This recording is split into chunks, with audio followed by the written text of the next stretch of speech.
Sometimes the Asian American community feels like the easier scapegoat because they're the so-called model minority. In the last year, since COVID-19 has occurred, we've seen an increase. I had a couple of incidences where I've actually experienced Asian hate. Everybody should feel safe to walk around outside in their streets and not be afraid.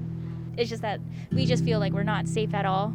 I think with what's going on, I feel like everyone is finding someone else to bully. We're all just a person in the world, and there's nothing different about us. From previous races going through the same thing, I've seen a change happening, but as of recently, I haven't really seen much support. In the same way Black Lives Matter, Asian Lives Matter. But we can't work to find these solutions if we can't identify the problem in the first place. Every Asian American has experienced some degree of either stereotyping, microaggressions, or aggressions. Some people don't see us as oppressed in certain ways, and I think we shouldn't necessarily compare our oppression to other oppressed groups, but I think people don't even think of us that way as well. I think it has to do with that perpetual foreigner myth as well, that we can't be leading roles, that we can't be main characters because, people don't see us as really being from here or belonging here.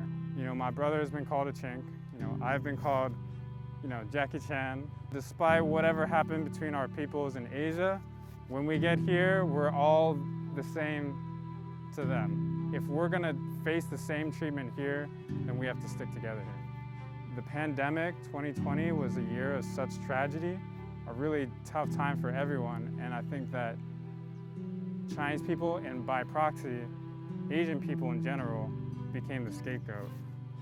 We had been seeing incidents of anti-Asian racism for the whole year, and it didn't necessarily hit us until the Atlanta shootings, and we felt that kind of scared, unsafe.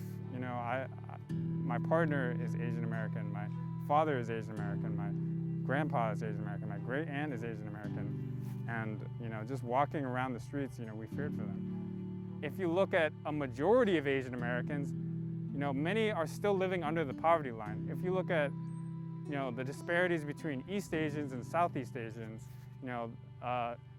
darker skinned Asians that are often discriminated against in Asia, they're still living in poverty conditions here in America, living paycheck to paycheck. I think we need to be addressing those types of material conditions as well as the media representation issues.